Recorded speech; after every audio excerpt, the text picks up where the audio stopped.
भाई मौसम में बदलाव हो, चाहे कोई वायरल इन्फेक्शन फैला हुआ हो, किसी भी केस में आपके शरीर को बीमारियों से कौन बचाता है?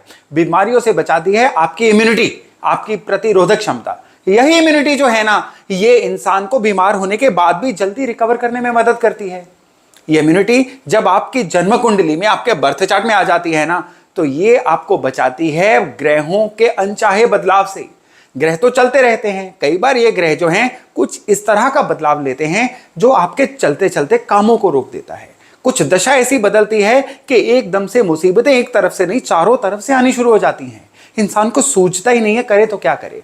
अब ये इंसान जो है ना, पिछला डाटा ही दिखता रहता है कि इतने सन तक तो सब कुछ सही चल रहा था, उसके बाद अलग अलग तरह से दिक्कतें आनी शुरू हुई। पहले काम बंद हुए, उसके बाद शरीर में बीमारियां आनी शुरू हो गई, उसके बाद घर चेंज हो गया, फलानी फलानी चीजें। कारण कोई भी हो, लेकिन इसके पीछे एक तत्व होता है, ग्रहों का बदलाव।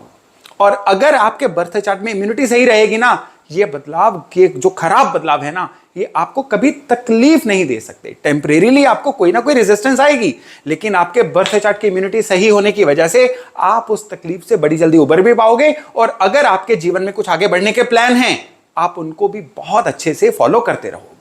तो आज का वीडियो बड़ा इंपॉर्टेंट होने वाला है। आज हम डिस्कस करने वाले हैं कि अपने बर्थ चार्ट की इम्यूनिटी को कैसे देखें।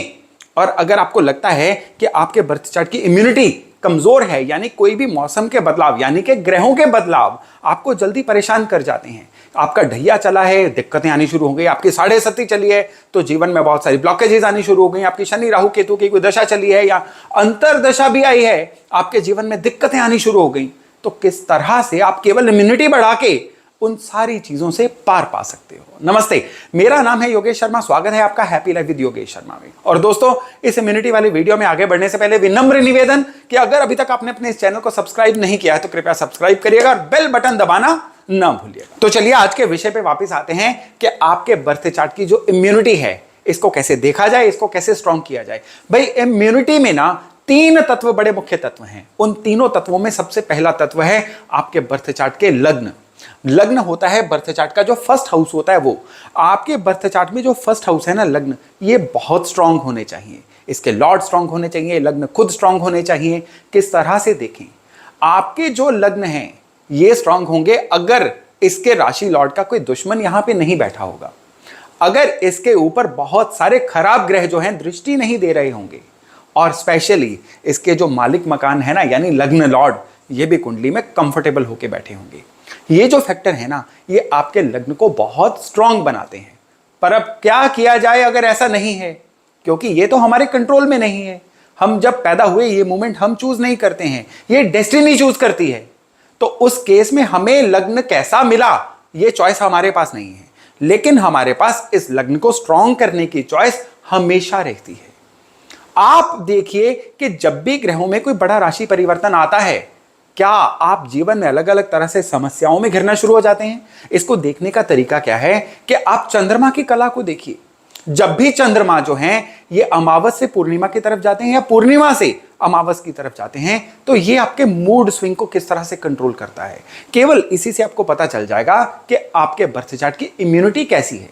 अगर पूर्णिमा से अमावस और अमावस के पूर्णिमा आपका जो मूड स्विंग है ये बहुत तेजी से चेंज होता है, आपके शरीर की प्रतिरोधक क्षमता बड़ी तेजी से बदलती है, अच्छे या बुरे तरीके में, तो आप समझ जाइए आपके बर्थ चार्ट की इम्यूनिटी जो है ये पूरी तरह से प्लैनेट्स कंट्रोल कर रहे हैं, यानी थोड़ी सी कमजोर है।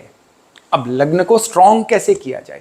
लग्न को स्ट्रांग करने के लिए सबसे पहले देखिए, अगर प्रिसाइजली कंट्रोल करना है फिर तो आपके जन्म कुंडली को चेक करवाना होगा और उसके हिसाब से अपने लग्न लॉर्ड को स्ट्रांग करना होगा। लेकिन आज इस वीडियो में आपको जेनेरिक तरीके बता रहा हूं और ये तरीके हमेशा काम करते हैं।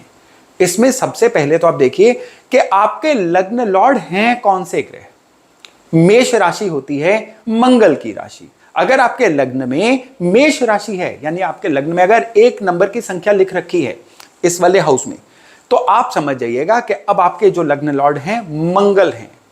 अब यहां पे सभी से सहयोग करना, अपने सिबलिंग्स, भाइयों बहनों से संबंध अच्छे बना के रखना, उनकी हर बात को लेट गो कर देना, ये आपके लग्न को स्ट्रांग बनाता है। इसको स्ट्रांग करने के लिए आपको हमेशा जिम्मेदारियां लेने के लिए तैयार रहना होगा। जिम्मेदारियों से एस्केप करेंगे, आपकी इम्यूनिटी वीक होगी, आपकी जन्म कुंडली की इम्यूनिटी वीक होगी। आप हमेशा कोशिश करेंगे ना कि जो भी काम आपको दिया जा रहा है आपकी जगह पे कोई और कर दे। आप जाने अनजाने में अपने लग्न को कमजोर कर रहे हैं। अब अगर बात करें वृष लग्न वालों की, तो इनके लिए सबसे जरूरी होता है क्वालिटी। काम में क्वालिटी दीजिए, पैसे को संभाल के खर्च करिए, हमेशा धन की प्लानिंग करके चलिए और मेहनत करने से कभी मत कतराइए। वृष वाले जब भी शॉर्टकट्स ढूंढेंगे ना, ये अपनी जन्म कुंडली की इम्यूनिटी को कमजोर करेंगे। अब अगर बात करें मिथुन यानी जेमिनाई लग्न वालों की, यानी अगर फर्स्ट हाउस में 3 नंबर संख्या लिख रखी है यानी कि लग्न आपका मिथुन है, तब लग्न को स्ट्रांग बनाने के लिए क्या करें? ध्यान रखिएगा कि यहां मैं 3 तत्वों में से अभी केवल लग्न की बात कर रहा हूं। तो मिथुन वाले जो लोग हैं, ये अपने लग्न को स्ट्रांग बनाने के लिए जो सबसे जरूरी चीज है ना, वो है कि नेटवर्किंग को बढ़ाएं। जितना ये आइसोलेटेड रहेंगे, जितना अपने आप में सिमट के रहेंगे, जितना नए लोगों से मिलने में कतराएंगे, और दूसरी चीज अपनी हैबिट्स को जितना खराब करेंगे, और तीसरी चीज ये अगर नई स्किल्स में खुद को अपग्रेड नहीं करेंगे तो कोई भी बदलाव हमेशा इनको मुसीबत में डालेगा। तो मिथुन वाले अगर चाहते हैं कि ये बदलते हुए ग्रहों के अनुसार जीवन में खुश रहें, स्ट्रांग रहें, तो पहले तो नई स्किल्स हमेशा अडेप्ट करते रहें, नया सीखते रहें। दूसरा, नए नए लोगों से मिलके एक अच्छे फाइनेंशियल, एक अच्छे जो होते हैं ना सामाजिक संबंध, वो बनाने की तरफ अग्रसर रहें। और तीसरे, डिसिप्लिन रहें। ये इनकी इम्यूनिटी को बहुत स्ट्रांग करने जा रहा है। अब यहां पे 4 लिखा हुआ है, यानी कर्क लग्न है आपका, तो आपको बहुत हेल्पफुल रहना है। उस केस में आपको सबसे जरूरी है अपनी इमोशंस पे कंट्रोल रखना।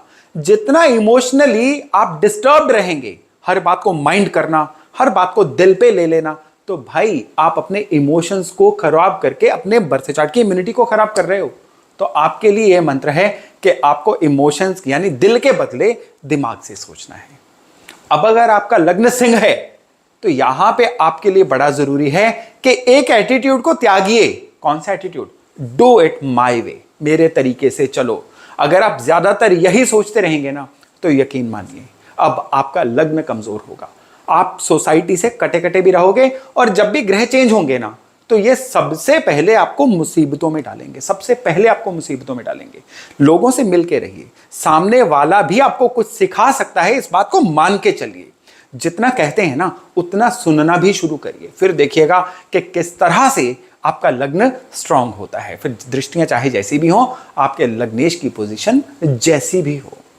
अब अगर आपका लग्न है कन्या, तो आपको अपनी वाणी पे बड़ा ज्यादा कंट्रोल करना है। कुछ भी बोल के बात नहीं बनेगी। दूसरे, कंप्लेंटफुल कम होना है। और तीसरी बात है, आपको जीवन में हमेशा अपने लिए एक टारगेट रख के चलना है कि फाइनेंशियली डे बाय डे आप ग्रो कैसे कर सकते हो। अगर आप ऐसा कर लोगे ना, तो आपका लग्न इतना स्ट्रांग हो जाएगा कि ग्रहों का गोचर कभी आपको परेशान कर ही नहीं सकता। तुला यानी लिब्रा लग्न वाले, भाई क्वालिटी क्वालिटी क्वालिटी। आपको जीवन में सिर्फ और सिर्फ क्वालिटी की केयर करनी है। आपके हाथों से जो भी काम निकल रहा है, उसमें आपने क्वालिटी देनी है। आप कोई भी चीज खरीद रहे हो, उसमें आपने क्वालिटी लेनी है। क्वालिटी इन, क्वालिटी आउट, ये आपका मंत्र है अपनी इम्यूनिटी बढ़ाने के लिए। वृश्चिक यानी स्कॉर्पियो, भाई आप लोगों के लिए एक्सेसिव गुस्सा करना, लोगों के ऊपर ओवर पावर करने की कोशिश करना, या एकदम से कोई भी आपको सिखाने समझाने वाला आ गया, आप अनकंफर्टेबल हो गए, आपकी बॉडी लैंग्वेज से ही पता चलेगा कि आप कंफर्टेबल नहीं हो। अगर ऐसा एटीट्यूड है, तो आप अपनी इम्यूनिटी को खराब कर रहे हो। तो इन चीजों को सही करिए। धनु यानी सेजिटेरियस, भाई सबसे जरूरी चीज है, आप अगर इम्यूनिटी बढ़ाना चाहते हैं ना, ताकि ग्रह आपको परेशान ना करें, 2 चीजों का ध्यान रखिएगा। ज्ञानी आप बहुत हैं, ज्ञान और मत लीजिए, बस उस ज्ञान को मुफ्त में बांटना बंद कर दीजिए। कौन आपकी ज्ञान वाली बातों का अधिकारी है, कौन आपकी ज्ञान वाली बातों का पात्र नहीं है, इसका फैसला करिए। जब आप इस चीज का फैसला कर लेंगे ना, तो आपका बर्थ चार्ट अपने आप स्ट्रांग होता चला जाएगा। और दूसरी सबसे बड़ी बात है, गुस्सा करना थोड़ा सा घटाइए, गुस्सा कम करिए। आपके जो बर्थ चार्ट की इम्यूनिटी है ना, एकदम से बहुत अच्छे से बढ़ जाएगी। अब अगर बात करें मकर यानी कैप्रिकॉर्न वालों की, भाई पहली बात तो यह है, इमोशनल होना मना है। दूसरी बात, काम को कल पे टालना मना है। और तीसरी बात, बहुत ज्यादा स्वार्थी होना मना है। ये तीनों एट्रीब्यूट अपने कंट्रोल रखिए। स्वार्थ नहीं, अपने साथ साथ अपने आसपास वालों का भी सोचिए। बहुत ज्यादा इमोशनल होकर नहीं सोचना है। अगर आप केवल इतना भर भी कर लेंगे ना, और काम को टालेंगे नहीं, जो काम आपके हाथ में आ गया बस उसको कंप्लीट कर दीजिए, बस आपके बर्थ चार्ट की इम्यूनिटी इतनी स्ट्रांग हो जाएगी कि कोई भी ग्रहों का बदलाव आ जाए, इतने से ज्यादा मुश्किल आपको नहीं दे सकता है। अब अगर बात करें कुंभ यानी एक्वेरियस वालों की, भाई आप हेल्पफुल हैं, आप सभी की मदद करना चाहते हैं। कौन आपकी मदद का पात्र है, कौन आपकी मदद का पात्र नहीं है, इसका फैसला आपको करना है। और अगर आप ये फैसला नहीं करेंगे, अनकंडीशनली अपनी मदद को ऐसे भी एक्सटेंड करते रहेंगे, तो लोग आपका फायदा उठाते चले जाएंगे और उससे आपके रिसोर्सेज इतने सूख जाएंगे कि जब भी बदलाव आएंगे ना, सबसे पहले आप ही को काटेंगे। फिर आप कहेंगे कि मैंने तो सभी का भला किया, मेरे साथ ऐसा क्यों हो रहा है। तो अपने रिसोर्सेज को बचा के रखिए, फिर देखिएगा कि किस तरह से बदलाव जो है ना आपकी फेवर में जाते हैं। अब मीन यानी पाइसेस वालों की बात करें तो आप लोगों के लिए सबसे ज्यादा जरूरी है लालच से बचना। आप लोगों के लिए सबसे ज्यादा जरूरी है कि अपने लिए धन की इन्वेस्टमेंट को एक बहुत ही ज्यादा सीरियस विषय लेके चलना।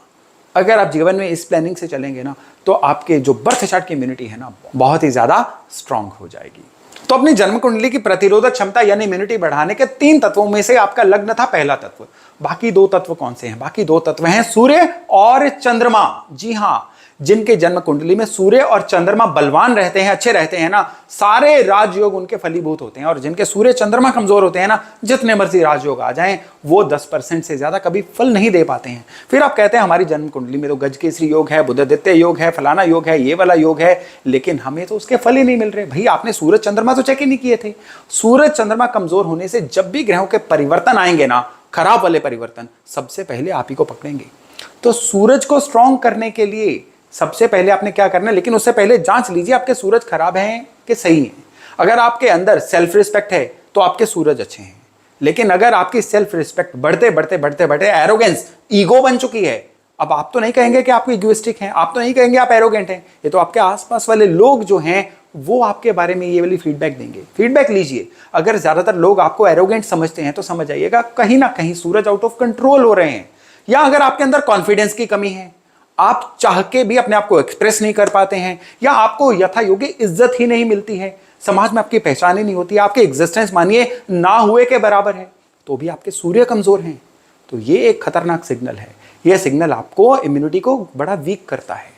उपाय मैं इसी वीडियो के एंड में आऊंगा कि सूरज को स्ट्रॉन्ग कैसे किया जा सकता है। अभी मैं आपको केवल निशानियां बता रहा हूं। और अगर आपके चंद्रमा कमजोर हैं तो आप एंग्जाइटी, ओवर थिंकिंग का शिकार रहेंगे। चंद्रमा जो है आपका धन है, धन की परेशानियां रेगुलर इंटरवल पे आती रहेंगी। चंद्रमा तन मन धन तीनों हैं। तन की दिक्कतें, धन की दिक्कतें, मन की दिक्कतें, ये अगर आती रहती हैं तो चंद्रमा कमजोर है। चंद्रमा कमजोर होने पे इंसान कभी सही समय पे सही फैसला ले ही नहीं पाता है। या तो कामों में डिले कर देता है, फैसलों को डिले कर देता है, या फिर कुछ इस तरह से जीवन में अपना बिहेवियर रखता है कि जब मेला निकल जाता है ना, तब उसको वो जागता है कि अब ये कर लेना चाहिए। खराब चंद्रमा वाले लोग ना बाकी लोगों का कॉपी पेस्ट बहुत करते हैं कि उसका काम चल रहा है मैं भी कर लूं, उसका काम चल रहा है मैं भी कर लूं। ओरिजिनलिटी उनमें नहीं होती है। तो अगर आपको लगता है सूर्य और चंद्रमा या दोनों में से कोई एक ग्रह भी खराब है ना, तो सबसे पहले तो दोनों को घर में एस्टेब्लिश करिए। मैं पास में अपने एक शॉर्ट वीडियो में भी ये आपको उपाय दे चुका हूं, आज फिर देता हूं कि सूर्य होते हैं तांबा, चंद्रमा होते हैं चांदी, चंद्रमा होते हैं धन, और धन की देवी है महालक्ष्मी, और महालक्ष्मी का यंत्र है श्री यंत्र। चांदी में श्री यंत्र बनाइए स्क्वायर शेप का, और इसमें आपने क्या करना है, इस चांदी के श्री यंत्र को कॉपर की प्लेट में घर के पूजा स्थान पे स्थापित कर लीजिए। यकीन मानिए सूर्य और चंद्रमा को स्थापित करने का जबरदस्त उपाय है ये उपाय बिल्कुल साइड इफेक्ट नहीं रखता है। ये उपाय अगर आप करते हैं ना, तो यकीन मानिए आपके घर में सूर्य चंद्रमा की इतनी पॉजिटिव ऊर्जा आ जाती है कि जिससे आपकी जन्म कुंडली की प्रतिरोधक क्षमता, इम्यूनिटी बहुत हद तक बढ़ जाती है। दूसरा उपाय आपके लिए सूर्य और चंद्रमा दोनों को सही करने के लिए है, घर के अंदर जितने भी पानी के सोर्सेज हैं, यानी ओवरहेड पानी की टंकी, पानी भरने वाली जो किचन की टंकी है, वो उनको हमेशा साफ सुथरा रखिए। इससे चंद्रमा बहुत स्ट्रांग होते हैं। टैप्स की लीकेज को बंद करिए, पानी की वेस्टेज को बंद करिए, चंद्रमा की खराबी का बहुत बड़ा कारण है ये।